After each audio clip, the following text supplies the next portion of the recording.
Good evening. You are listening to Rainbow Radio. In My Humble Opinion with Niceguy Eddie is coming up next. My guest this evening is a blogger, activist, and author of the novel Daughter of Man. It's my pleasure to welcome Candace Mountain to the program. Candace, welcome. Thank you, Eddie. It's good to be here. So, before we begin, why don't you tell us a bit about yourself? Oh, absolutely. As you had mentioned, I am a writer. I'm an activist. I also blog. Writing tends to be the big thing that I do. I have one novel that is already published, The Daughter of Man. Yep. Currently working. Definitely want to talk to you about that. Absolutely. And currently working on two, which are kind of an interesting story, which we can certainly get into. Okay.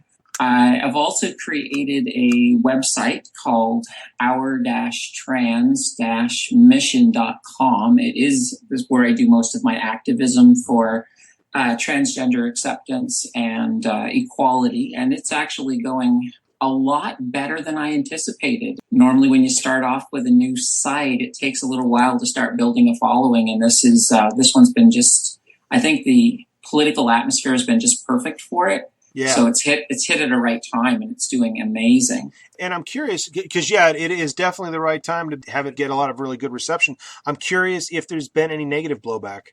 Amazingly. Don't jinx it. Don't jinx it. No, here's the weird thing. Myself being transgender, when I transitioned, I expected there to be negative blowback.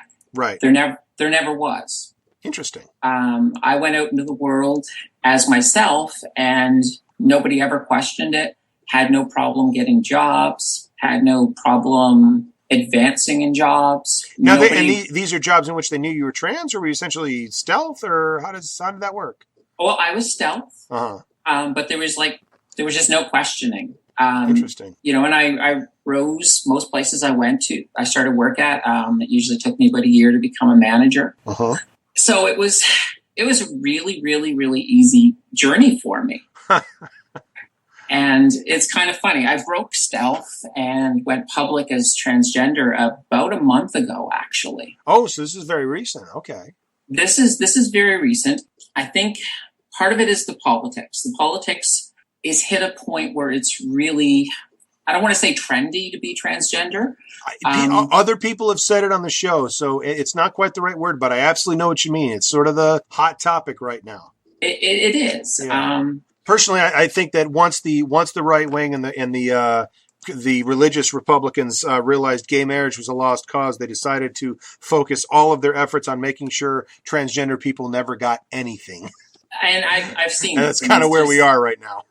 I mean, some of the bathroom things that have been coming out recently are just ludicrous. Well, and my theory on that is they're talking. They want the public thinking about that for two reasons. It kind of gives it this salacious. They can sell it as a sort of perverse message kind of a thing. Even though and that's totally not right, but they can sell it that way. They can drive that narrative, and we can avoid talking about real issues like discrimination and housing and medical care and trans-panic defense and stuff that actually matters. Now, I'm not saying that doesn't matter, but in terms of big public policy, that's a relatively easy issue to solve. There are much more profound arguments that we have to have that we're being distracted from. I think that's why they want to focus on something that will emotionally resonate with so many people. Like, oh my God, there might be a guy in the girls' bathroom. I mean, no, but that's how they want people thinking. I think that's what it is. I mean, it's a lot of fear mongering, and then the latest thing with Caitlyn Jenner and the whole courage thing. It's like, wow, they're creating very big, flashy arguments just to distract people, and it's working. Somewhat. What's funny, and I so over the July 4th holiday, I was at my parents' place, and I had just done about a week or two before that. I had just done an interview with a cartoonist named Jessica Eudicious, and she had a comic strip kind of making fun of the whole stereotype in which sort of your overzealous allies are constantly telling trans people how brave they are. And the point of the article was that after a while that gets kind of demeaning or insulting. It's like, oh, wow, you're so brave for showing your face in public. It's like, okay, we get it. We get it. But But the funny thing was, of course, Caitlyn Jenner was getting an award for courage. And I remember my dad, who knows nothing about trans people, I mean, just has never met it, has never thought about it. And Caitlyn Jenner is about the extent of what he knows about trans people. And he's going, courage? Really? And I'm thinking about this, and I'm going, you have no idea that the whole bravery thing's a stereotype. And meanwhile, there's probably half the trans people in the world are going, courage? Really? For a completely opposite reason. I think so. I mean, I initially, when I first heard about Caitlyn's transition, I was really skeptical initially. Really? So about what exactly? I think part of it was just the whole Kardashian aspect of publicity. It. I was kind of like, oh gosh, is this somebody we really want to lead the charge? Right. But I changed my tune when I actually watched the Barbara Walters interview. I was like, this is coming across as legit. I actually bought what Caitlyn was saying. Right. Well, and when she was talking about her as a child and coming up as Bruce throughout, childhood and into the Olympics and everything else, it really did ring true. I mean, yeah, I agree with that. With that part of my whole thing, and I've said this so many times, and I swear to God, I'm still stuck on it. It's like a mental illness or something. But conservative Christian Republican, are you fucking kidding me? Yeah, that's. I know it's so wrong of me. I mean, because you can be gay and Republican, you can be trans, but I'm just sitting here going, you know what? Not just Republican, not just Christian, not just conservative, all three of those things. Come on. What?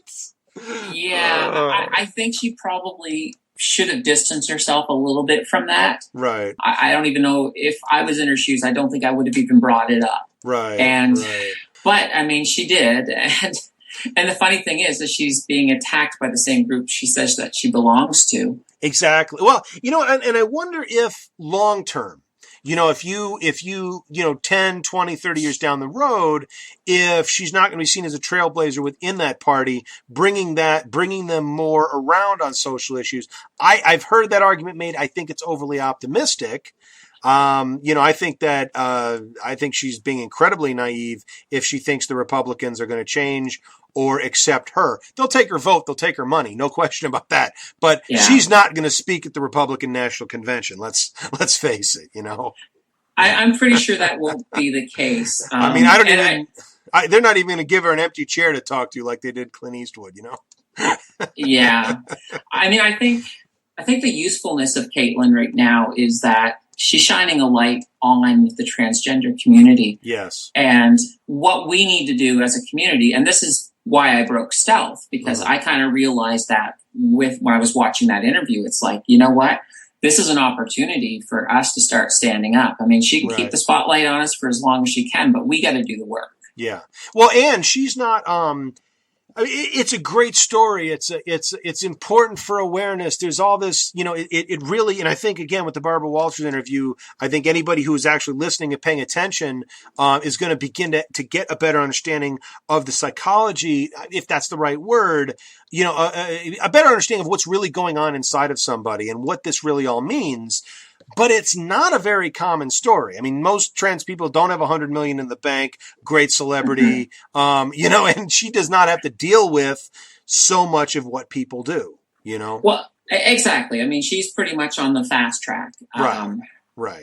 She could just drop a bunch of money, get some facial feminization surgery, and jump on the cover of Vanity Fair. Yeah, exactly. And that's not the typical story. So it's kind of like, great that the understanding is there, but hopefully that's not what people are thinking. Oh yeah, trans people, they got no problems at all. They're all celebrity. Well, that becomes a problem. And also people getting the whole idea, that we're all going to be beautiful and just sort of jump in and look the way she does right away and not sort of realize that there's going to be people out there that just aren't ever going to pass. Well, and I mean, not only that, but I mean, she was what, 60, how old was she?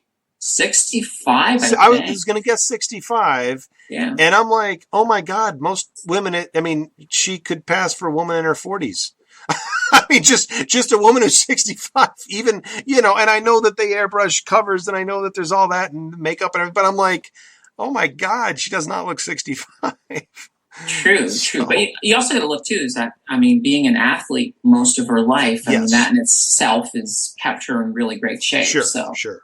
Yeah, huge absolutely. factor there. Absolutely. So I guess then move. I mean, then this is a good segue into both the website, our transmission, and the vlogs that you do. But I guess let's start with the website.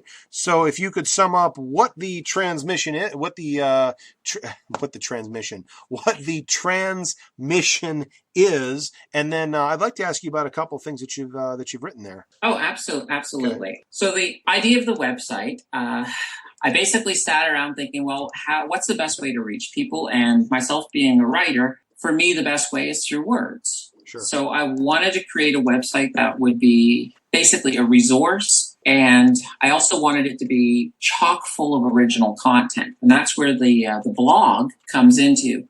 So I teamed up with another trans girl by the name of Clara Lannis, and the two of us started writing blogs. Now, I probably write a lot more than Claire does, being a real writer, so Right. it comes a lot easier. But our goal is to try to get an original piece of material out every day. Right. So that's kind of one of the things that sort of sets us apart from a lot of the other sites. Mm-hmm. We also want to get basically a video blogging thing going as well, where we do a Skype meeting once every couple of weeks. We haven't got it off the ground yet, but it is in the works. So I'm hoping within a month to have that up on the site as well. That would be the transmission. Right. Okay. But the actual goal of the site itself is, I mean, it's not just to provide content. It's basically to help foster awareness, to give people an insight. Because when I write, I don't look at my audience as being entirely transgender people. Right. I look at, and a lot of my audience is actually cisgender, non-transgender. Right. So I try to give them sort of snapshots inside my head, like, you know, this is the way I was feeling, this is what was going on in my brain. And the thing about it is I kind of had to sort of say, there's nothing I won't talk about. Right. Because it's the only way I could give, I think, a real representation of what's going on. And I get into some incredibly intense stuff on the blog. Yeah, I was reading quite a bit of that before I got in touch with you. And yeah, it's some deep stuff. You really do delve into some deep stuff, and I do recommend anybody out there. Again, that's www.our-trans-mission.com. And yeah, there's a lot of really good content there. And you do not hold back. You definitely delve very deep into some of this stuff. Well, I said when I decided to break stealth, I said, if I'm going to do it, I've got to commit 100% to it. So, you know, I tend to keep my word.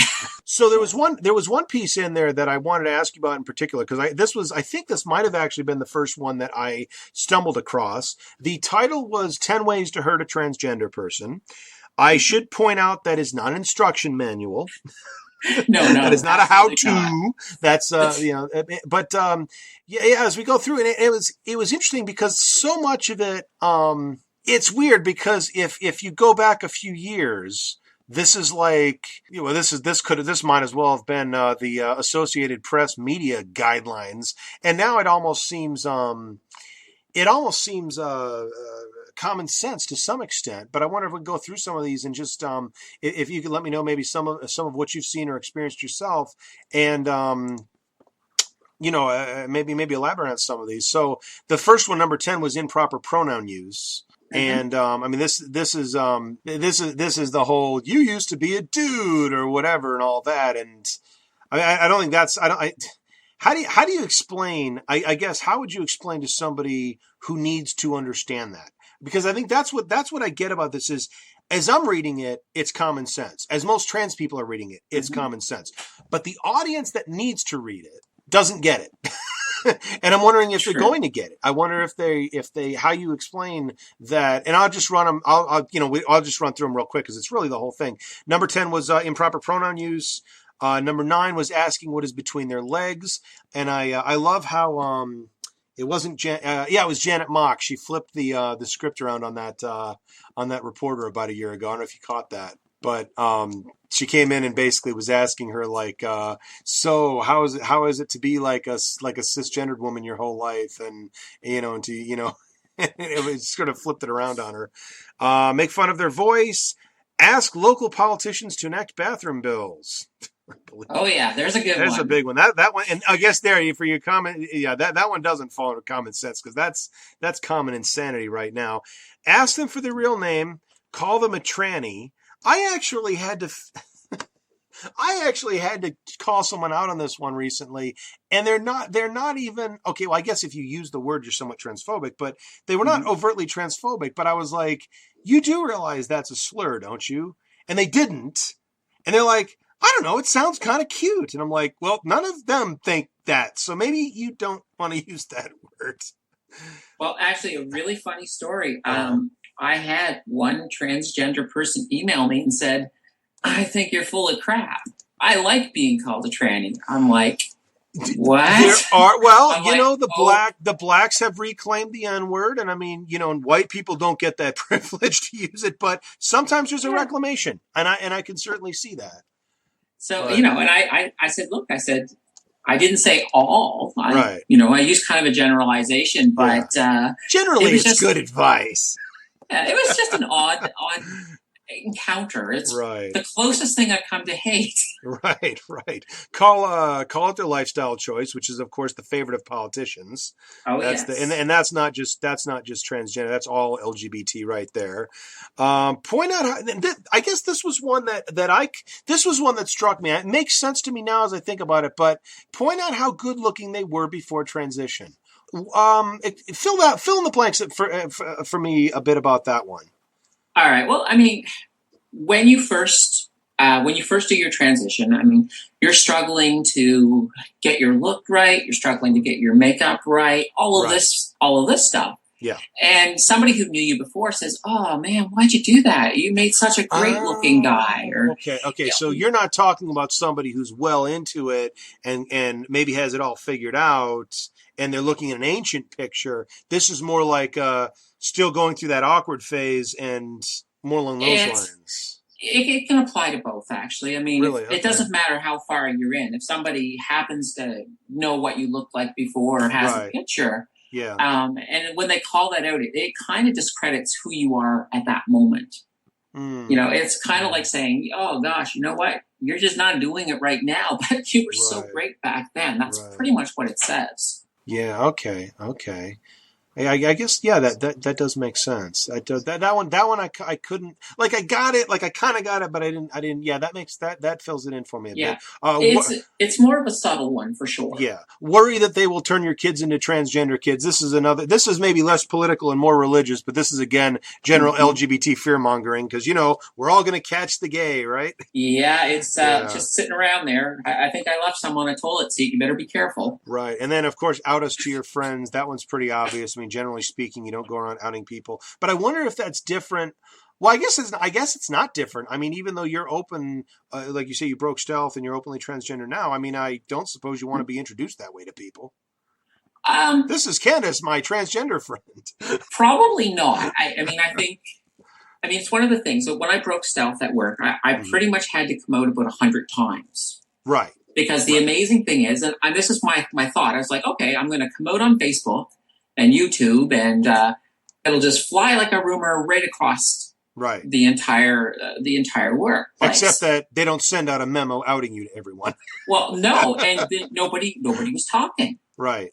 And so I had to come and say, "You've heard about me, right?" And they're like, "No." And see, I'm thinking now. See, I was about to ask you, but I'm thinking about it backwards. This is not about you transitioning. This is about you revealing something. So this isn't like a different person was suddenly sitting at your desk.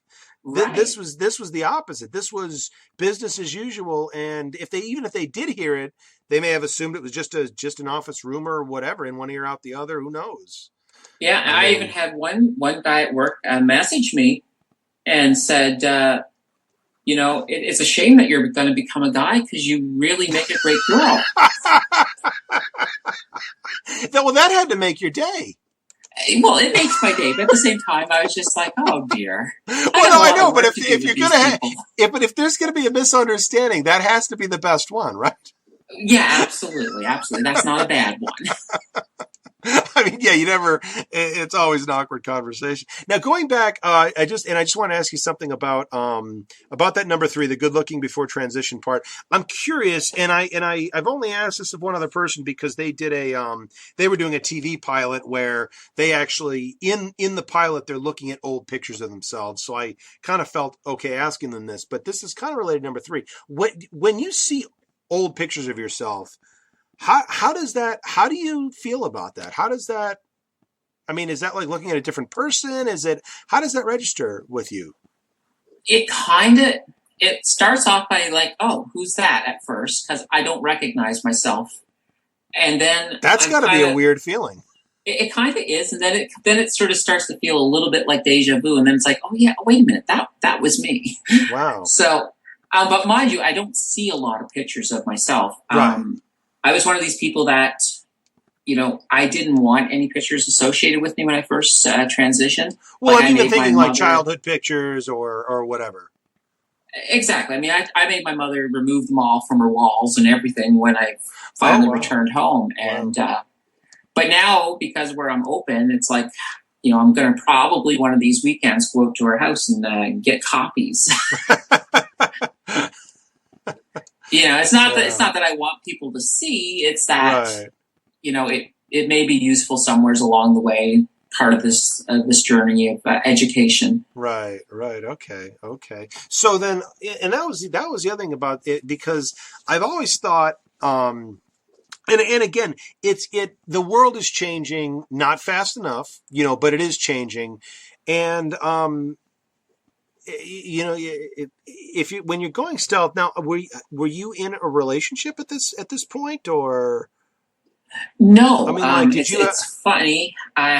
Basically, when I decided I was going to do the final transition right across the board, right. I left my home and I moved across, the other side of the country, quite a ways away. Fresh start. Yeah. Fresh start. And I think the reason for that is I just didn't want any of the baggage. I wanted to, Sure. I wanted nobody to know me so I could just come in, Right. transition. And I mean, because I mean, I always wondered, like, if somebody's doing that, how do you not run into an old classmate? How does somebody not see an old picture? How do your parents not shake someone's hand and say, this is my son, oh, I mean, or whatever, but I just couldn't imagine how stressful that could be, that at any moment that you could be outed totally inadvertently. I mean, that's got to be a lot. It's a lot to carry. That's a lot to live with. And I think so. I mean, that was for me. I guess that's the reason I went across the country. When I did transition, and it's actually really funny because basically I went into a mall as a boy, went to a store that had everything I needed. I walked in. I told the girl, I said, "Look, I am transitioning here today. I need your help." And she was like, "Okay," and I bought enough clothes to do me for a week, and I, didn't take anything off that I put on in the dressing room, and I walked out as Candace. It was a very quick thing, and I never looked back from that point. Wow. I tend to be very bold at times. I'm getting that impression. There were two other things that I wanted to ask you about. One of them was the playing hooky article.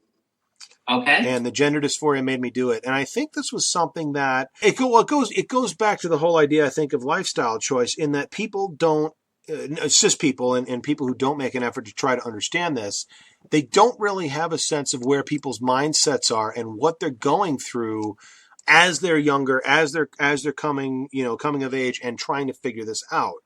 And I felt with the playing hooky and the bullying article, I thought that really showed a lot of sort of an insider's perspective. I wonder if you would reflect a bit on that. Oh, absolutely. I think with the bullying, one of the things is kids, for some reason, if you're not entirely right, they can detect it right away. Oh, yeah.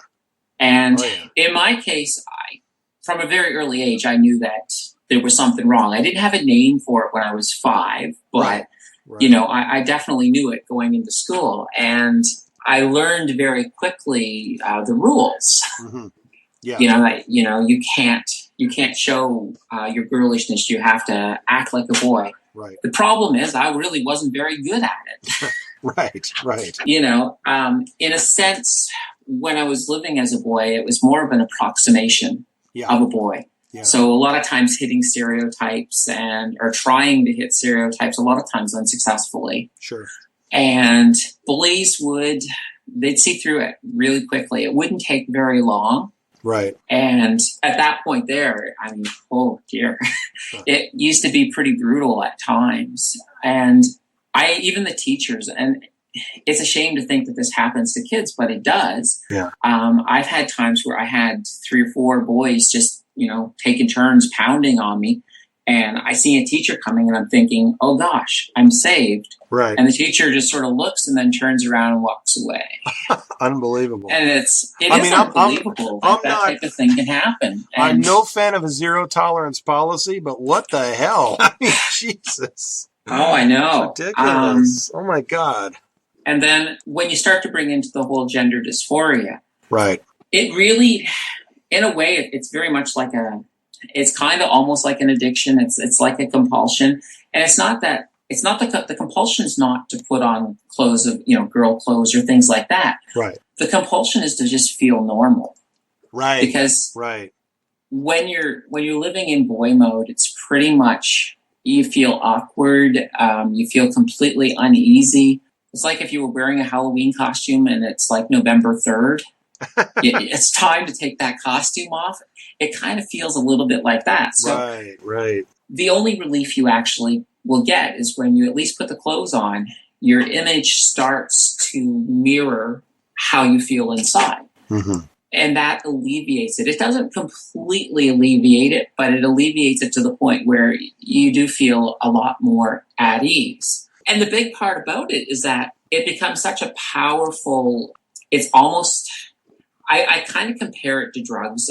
I've never done drugs, just to point that out, but I kind of compare it to drugs only in that the clothes become a bit of a fix, and the high that you're feeling from them is the high of actually being yourself and being legitimate. Right. I have normalcy, essentially. Oh, well, that's always a good thing.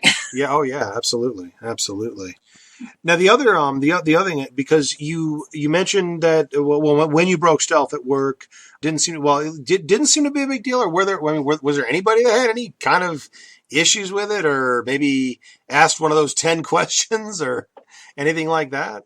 I had one person, but this started before I came out. I came out, whenever I get excited, my voice goes about 5 octaves up and gets kind of squeaky. So she liked to make fun of it, and it always annoyed me. Right. So after she was assuming that she was just making fun of a girl with a funny voice. Exactly. Right. So she meant there was no transphobic intent here. It was... exactly. There wasn't. But after I came out, I said to her, I said, now that, I've come public with being transgender, you cannot make fun of my voice anymore. Uh-huh. But she continued to do it. Well, and the funny thing is that inspired me to write the 10 ways to hurt a transgender article. Right. And after she read that article, she stopped doing it. Oh, really? Oh, wow. So I just, you know what though, and I still, and that's why I made that little joke at the beginning. I said, this is not a how-to, because as I read the article, I was like, wow, this is like an instruction manual. What is she writing here? But okay. So, and the thing is, I wanted to go with the how-to as a title because it felt ludicrous, and then that brought the whole fact that if you're doing anything on the list, it's kind of ludicrous. Right. So I thought that whole juxtaposition would really just work. Right. And from the feedback as soon as you start reading it, I mean, in context, it's pretty obvious what's meant. But I guess I just have a kind of a sixth sense of humor. Now there wasn't another, and I don't have the article up, but there was a contrast, a couple different articles, and I wonder if you would tell us a little bit about your grandmother versus your father. Oh, absolutely. Because you'd written a little bit about both of them. I did, and basically, with my father, I mean, my father was a pedophile. He was an absolute monster. And it's actually really funny. I didn't remember a lot about my father growing up. Right. For the simple reason that my mind blocked a lot of it out. Wow. So, on the contrary, on the other side was my grandmother. And my grandmother was, she was really, really great. And in a sense, my grandmother as a child, my grandmother felt like my mother. And I think a part of that was my father, in addition to being as evil as you can imagine, right. He was also very unreliable. So when I was a baby, instead of buying, formula or diapers, he'd spend it on alcohol or something different. Right. So my mom, because I needed to be changed, I needed to be able to eat, would farm me off to my grandmother. Okay. And that's where that relationship started. A lot of the bonding started to happen. And of course, at the same time, anytime I was with my father, he was doing some unspeakable things. And, it wasn't, even though I wasn't remembering it at the time, it felt very hostile. It didn't feel like a great place to be. Oh yeah. Whereas on the other side, my grandmother, she was there. It's kind of interesting. She had 9 kids. This is what's interesting. And all of the cousins, I very quickly became her favorite grandchild, and a lot of cousins absolutely resented me for it. Because it got to the point where I got to spend my summers at her house and none of them did. And I got to spend a lot of weekends there and none of them did. But I can also assume that going along with that, they also, being children, they were not completely aware of what was going on in the home life either. Well, absolutely. Yeah. I mean, people found, like, for example, they found my clothing stash every so often. And, my mother asked me if I was gay a couple of times straight out. Right. I completely lied to her at that time because I was, if anything, I was just petrified because, my mom was married to my father, who was an absolute, I like to use the word evil. And just some of the things, like with the abuse itself, I mean, it got pretty bad. Like he used to tell me that monsters and ghosts and aliens and things like that were real. And if I ever left the bed at night, they would get me. And one of his favorite words is, "I come in the dark." So he had me absolutely petrified of the dark. And it's really funny when you think about the fact that I write about pretty scary stuff. Right. We're gonna get for me, it's kind of a rebellion against that. Wow. My grandmother, she was just the opposite. I mean, she encouraged me. I think she would have probably even accepted me if she knew. I mean, I think she knew something because, before she died, she had even told my mother that there's going to be some issues coming up with me. Oh, wow. But she never told my mother exactly what they were, or never got a chance to. She may not have known completely, fully understood. Yeah. But it struck me that you were writing that one of the things that really jumped out at me was that she let you be yourself. She did not try to change you or make you fit a role. No, and that was one of the nice things. And one of the good things too is at my grandparents, because I grew up in that neighborhood so much. The kids there knew me since I was like 3. So most of the kids in the neighborhood didn't tease me either. They were kind of like, we just accept him. Right. Even if he's a little bit kind of odd. Right. So, it was kind of an interesting haven for me. And, it was definitely welcome because, I got enough of my father. It would have been a lot worse if I had to have been around him the whole time. Oh, sure. So it's kind of interesting. One of the things, like in The Daughter of Man, just going to the book. Well, yeah, let's go ahead and talk about the book. Tell us a little bit about Daughter of Man, and let's get into that, definitely. Okay, well, in The Daughter of Man, basically the story itself, there's actually a really interesting backstory to it. We'll get to that in a moment. But the book is basically a battle between good and evil, and it's got a lot of science in it.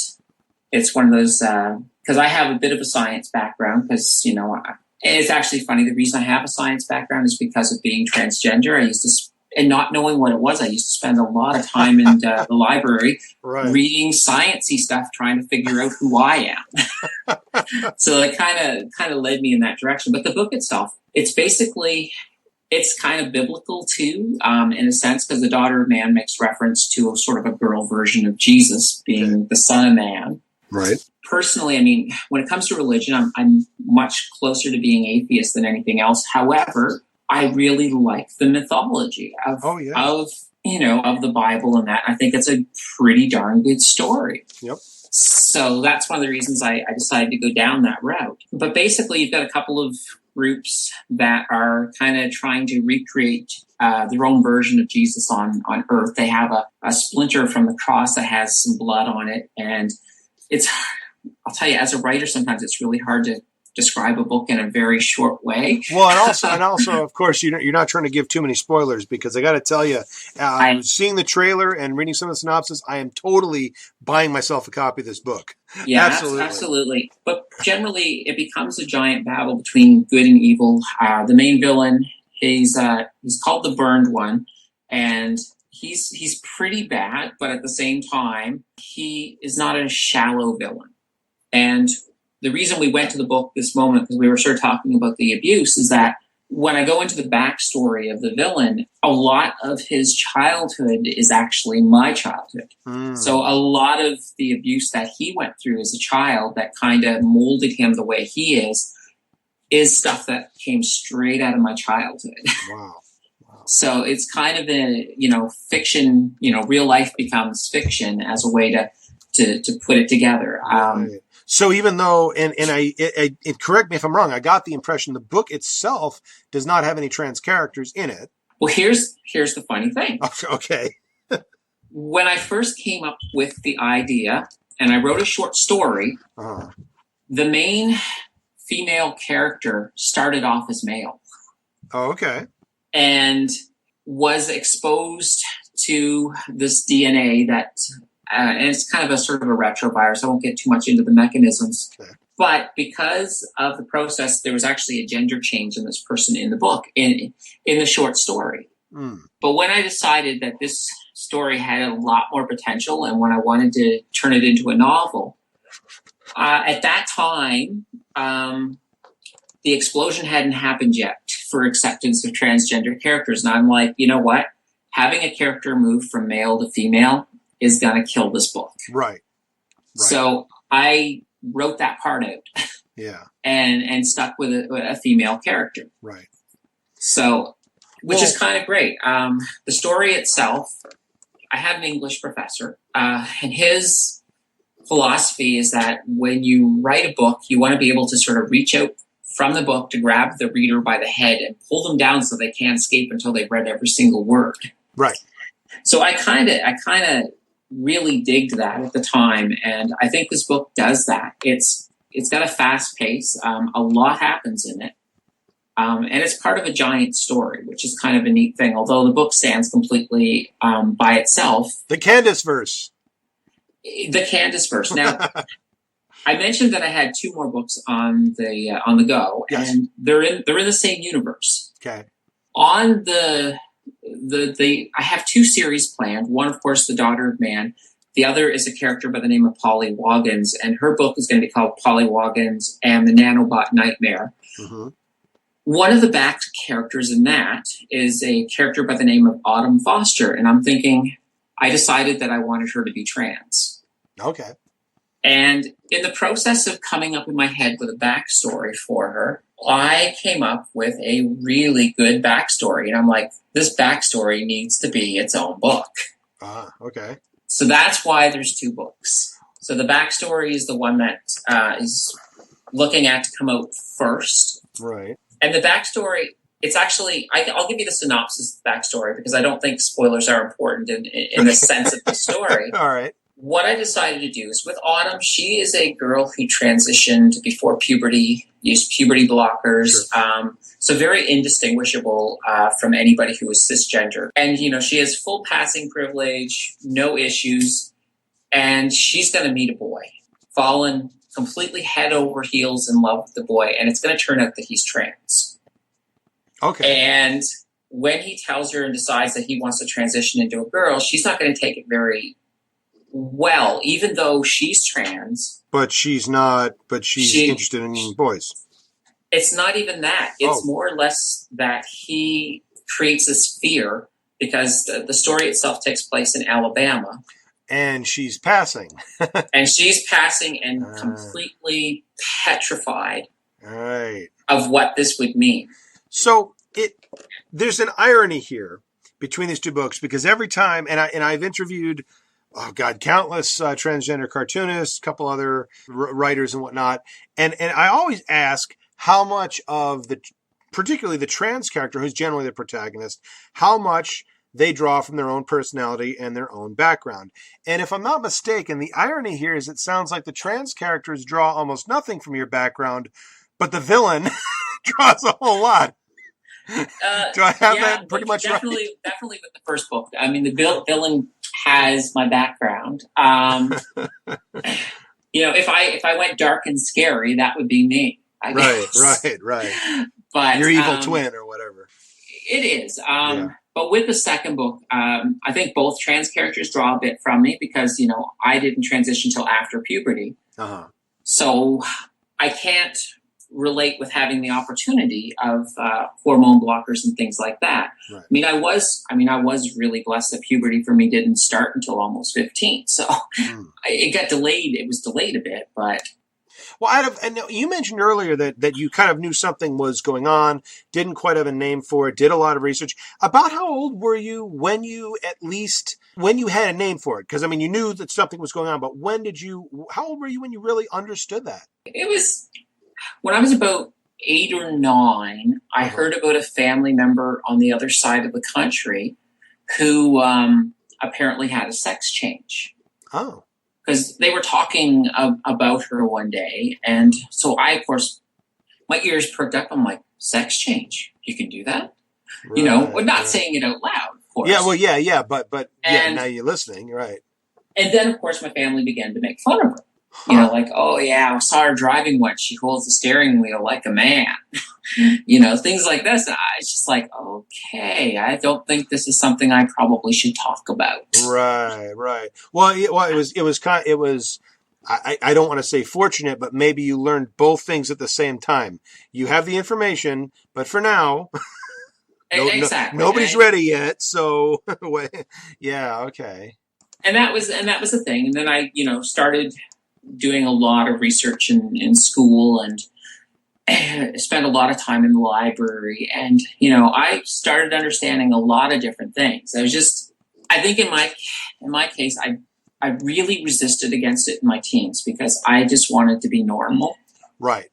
Well, very common theme. Most transgender people that I've spoken to have said you will try anything to quote unquote fix this. Exactly. For me, one of the big points is before puberty, when I visualized my life, as a girl, I was always like, okay, well, I'll get married to some guy and blah, blah, blah. And it'll be happy. And then puberty hit. And all of a sudden I realized, I'm not attracted to guys. What's going on here? Because some of the books I had read were like, that was kind of a prerequisite that, if you're transgender, if you're a male to female, you have to like guys. Right. And I was just like, yeah, but I kind of like girls. Right. What's going on?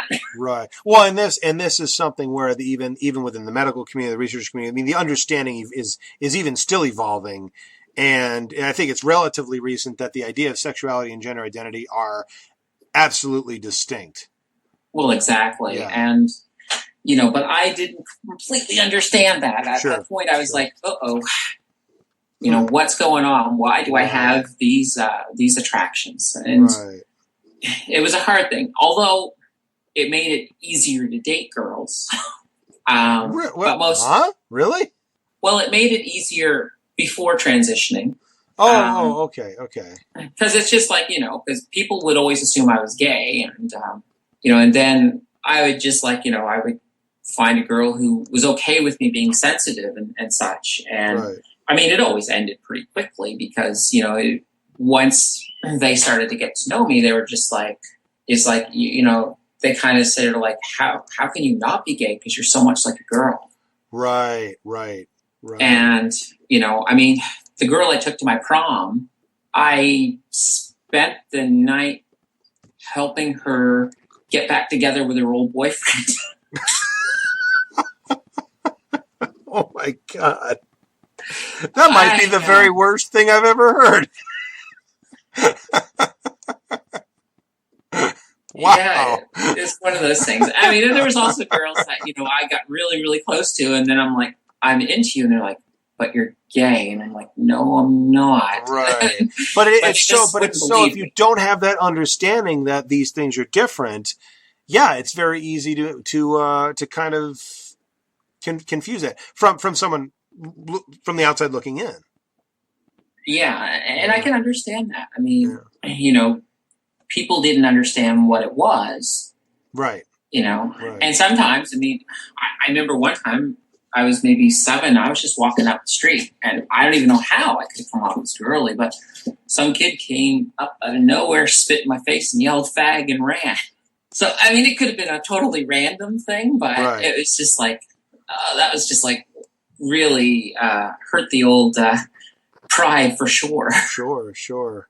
Well, I can certainly see, I mean, you experience enough of that. And I mean, the idea of being out versus being stealth, and it's one of those things that being cisgender myself, I have no right to an opinion on this whatsoever, but I'm aware that this at times has been a touchy issue within the trans community, that someone who's stealth maybe has this obligation to be out for awareness sake and whatnot, or they have the right to be stealth because of safety and all that. But I can definitely see, coming from that background, yeah, if you have the opportunity to go stealth, I can't see how anybody would fault anybody for that in that day and age. And in this day, well, actually in that day and age, in this day and age, even, I mean, it's a little bit different, I suppose. But, again, I've heard, in the last few interviews I've done, let's see, I've heard street harassment. One person had a bottle thrown at their head. Several people have lost jobs. It's like, yeah, it's changed, sure, but as much as it's changed, a lot of it stayed the same. I think that's true. I know when I first transitioned, I had joined a support group, mm-hmm. and I used to go to them, and there was a lot of different transgender people. Probably 50% were transsexual, the other 50% were transvestites, and right. So I've been with this group for maybe a few months, when one day I was sitting at the table and one of the wives said, "So which one's your husband?" And so I was like, "What are you talking about?" And they're like, because they thought I was one of the wives. Oh, wow. I was like, oh. And I think a lot of it too is that, everybody was getting all dolled up, glamorous and stuff. And I'd show up in shorts and a t-shirt. It's right. Like, just because you're female on the inside doesn't mean that you've learned everything. You haven't been that way your whole life. You haven't been socialized that way, so you don't know everything about what you're supposed to do. Well, it's also functional, right? It's like, I may have been at work before that. I'm certainly not going to show up at work wearing a whole bunch of frocks and heels and corsets and stuff like that. Right. I worked in a toy store with kids.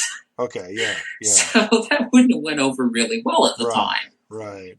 And I think, too, is like, I was very confident in who I was. Mm-hmm. Like, for me, just wearing regular girl clothes, everyday girl clothes was absolutely, that's just who I was.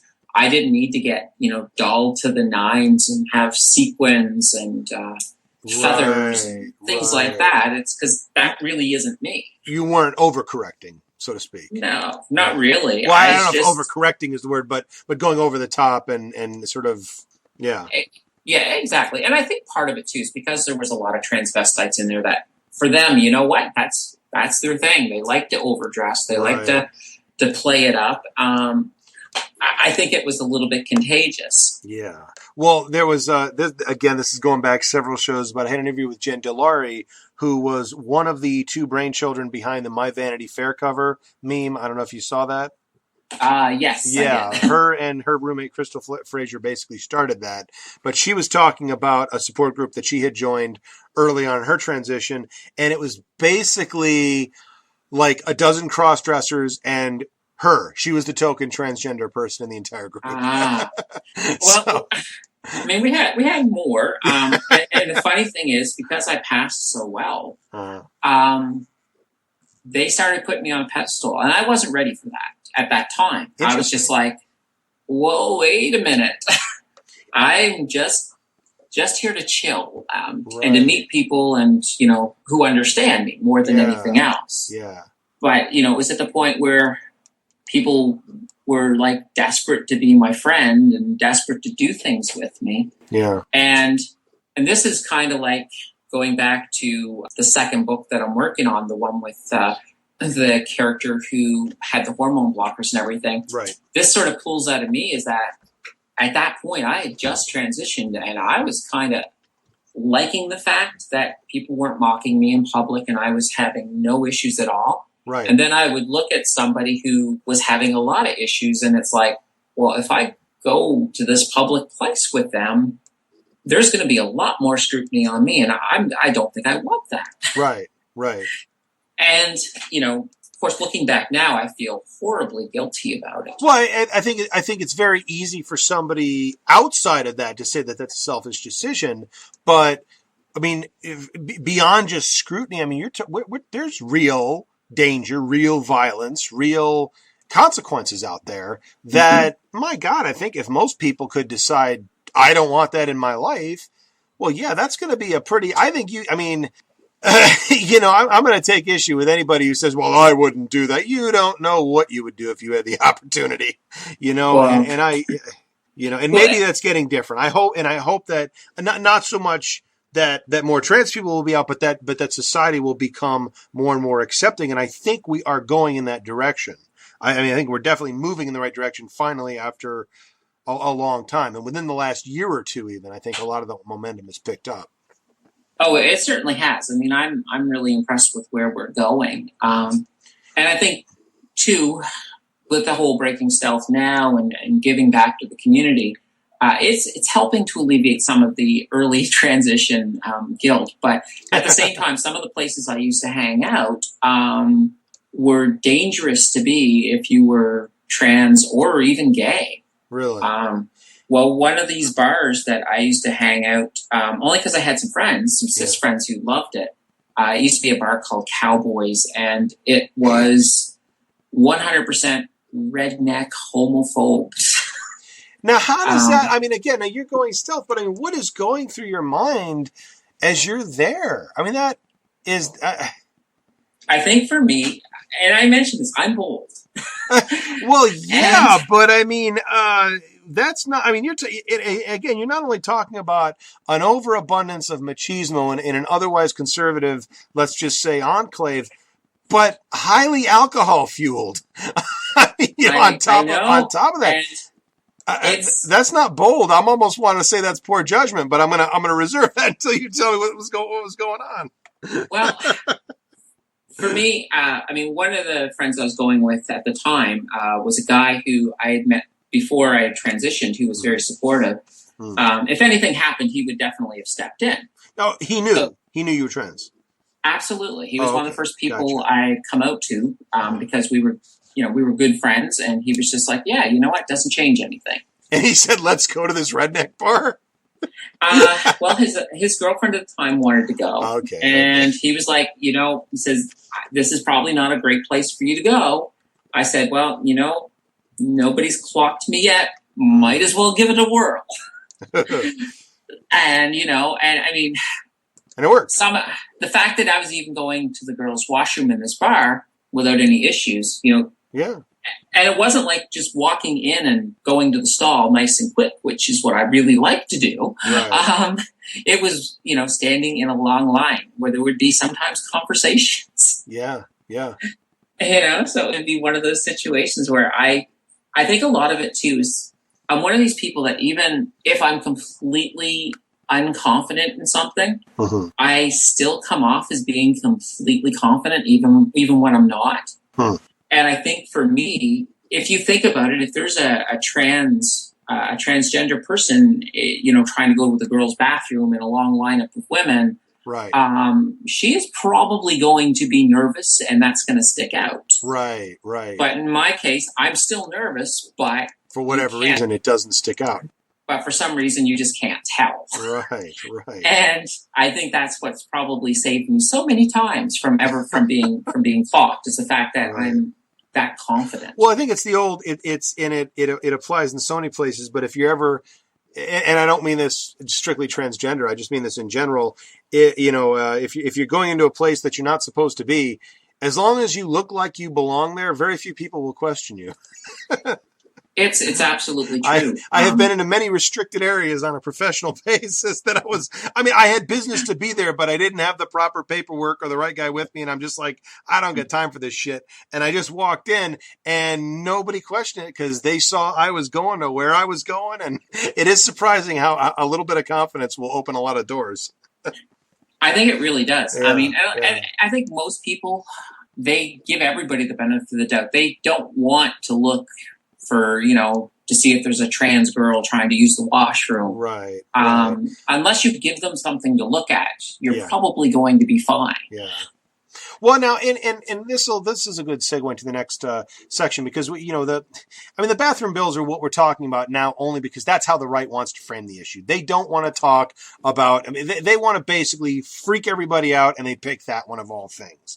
But I do kind of wonder, like for you, and this goes back to the transmission and just personally, like what would be your next the choice for your next battle in the so-called radical gay agenda or radical trans agenda, using that term tongue in cheek, of course. But like, what do you think the next battle is, or what would you want to see the next battle be? I think, well, that's definitely a good question. I think there's a lot of different battles to definitely choose from. Yeah. I think the ones that we're currently on with the bathrooms, we definitely want to get those put aside. But I think the big one that I would like is for people to start looking at the science. The science is starting to back up that the transgender condition is a brain condition. There are differences, and that's being sort of swept under the rug. The right doesn't want people looking at it. Right. Because I think once the mainstream wakes up and says, oh, wait a minute, this is a biological thing. Right. It kind of takes the wind out of a lot of discrimination. So I think that should be where the next big focus should be on. There's another vlogger, and I do want to ask you about your vlogs. There's another vlogger by the name of Zinnia Jones who was talking about that, yes, it is in the DSM, but if you read what's in the DSM, the mental illness, if that's even the right terminology, is not that you think you're the wrong gender. It is all of the symptoms that go along with the fact that you are the wrong gender or that your body does not match what your gender is. And what is the medical treatment? Transition, hormones, SRS, facial feminization, etc.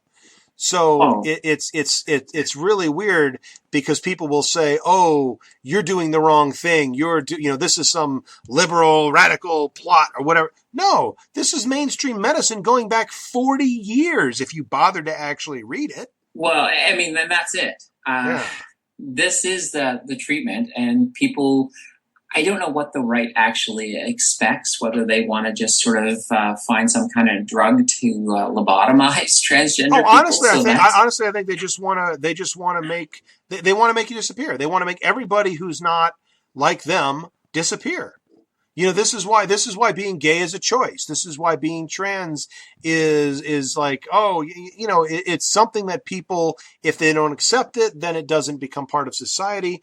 I think they want to be a country of, well, ironically, they want to be a country of rich white men, and you can't have an entire country full of rich white men. That won't last very long.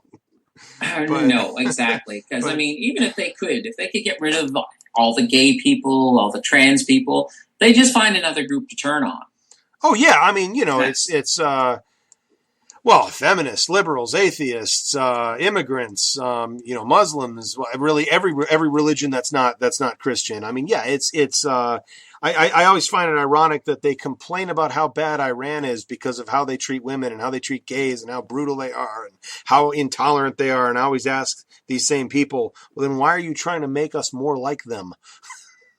Well, I mean, exactly. I mean, they're kind of doing a lot of the same things to us, and yeah. They need to fix that before they start pointing the fingers at other people. Right. And it's gonna be a tough battle. It's not going to be easy, but I think we're going to win in the end. With gay marriage being legalized, that was a huge victory, and it took a lot of fighting to get there. In the trans community, for us, we're going to have to do a lot of fighting, and. Right.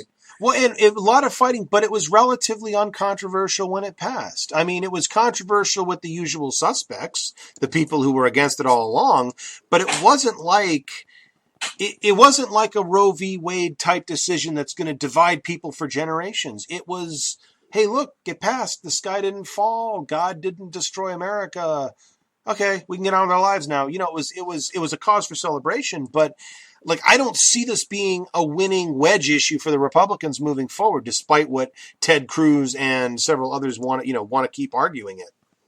Well, absolutely. I mean, when gay marriage passed, I mean, the only downside to it was, they are now regrouping and saying, okay, well, we lost the gay battle. Let's go after the transgender folk. Right.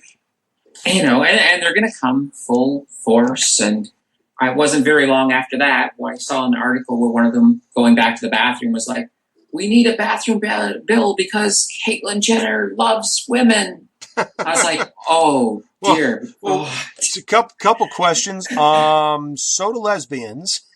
Uh-huh.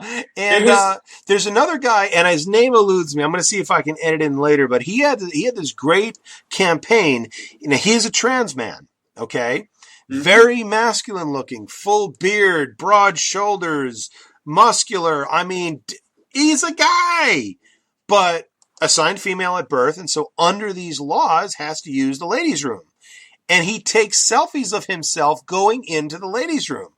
And it looks exactly like what they're trying to avoid. Well, exactly. And they're forcing it. And it looks absolutely absurd. I mean, in fact, look, if you show a Republican or a right-winger this picture and say, what do you think is going on here? They would say, they would say rightly so, that's a guy going into the woman's bathroom. But they would not, it lost on them would be the fact that, yes, you're forcing this. This is actually what you're putting into legislation. Does it still sound like a good idea? It doesn't sound like a great idea. I mean, there was also, and I don't remember the girl's name, but there was a lesbian who did get forcibly removed from a bathroom because someone accused her of being trans. Right. And she wasn't. She was just a lesbian. There was one story like that I remember, and she wasn't, I don't want to use the word butch or anything, but she had short hair. She was wearing kind of like a man's suit, kind of maybe like an Annie Lennox type look. African-American girl, as I recall, but it was the same thing where she was not trans and she just happened to be dressing somewhat masculinely and got thrown out of a club for that matter because she went into the woman's bathroom. And it's just like, well, and that's the thing. I mean, what bathroom bills do is they basically recreate the Salem witch trials. Yeah.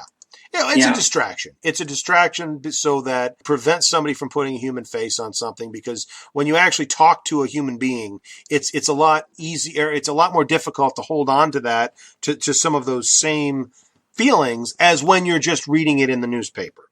I mean, Caitlyn Jenner, Janet Mock, who's the other one? Laverne Cox. These are abstractions to so many people. Maybe we see them on TV, but these aren't people we know personally. But you have a conversation with somebody and it's totally different. Now your understanding starts moving forward, and that's exactly what they don't want. They want fear. They want absolutely. Fear. And they picked the one thing that they knew, especially their base, would be the most squeamish about. And it's not just bathrooms, but locker rooms and everything else. And they're painting the worst possible picture.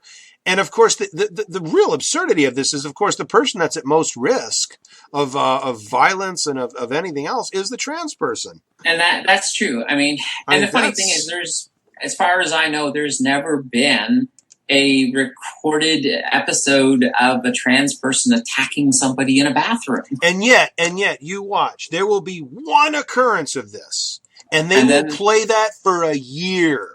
And you know what? I wouldn't even be surprised if they paid that one person. Well, yeah. Well, I mean, I don't even think it has to go that far, because in any large group, there's always one crazy person. I mean, it's not, there's always a person that will just do something stupid and or whatever, or among the fact that they have so many other problems, they also happen to be trans or whatever, or maybe they don't. They were just dressed like a woman or whatever. So the media will focus on that for years. But totally disappear all of the real things that are happening every day. So, yeah. Wow. Oh, I know. Well, the best thing about it is that I think when we finally put the bathroom thing behind us, it's going to hurt their credibility. So whatever they decide is their next ploy, I don't think people will buy into it as quickly as some people bought into the bathroom stuff. Right. And on the bright side, everywhere they've tried to pass the bathroom bill, it's failed.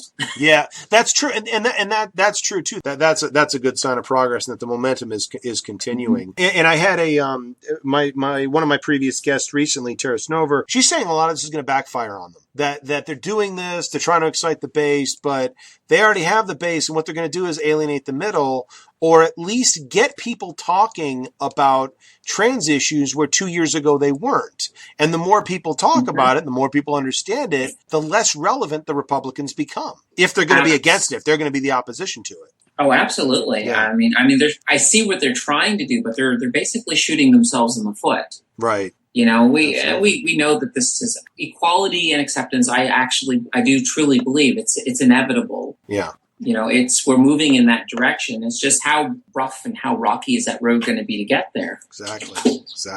Candace, I want to thank you so much for coming on the program. I had a great time talking to you. Oh, it was fun being here. I enjoyed it.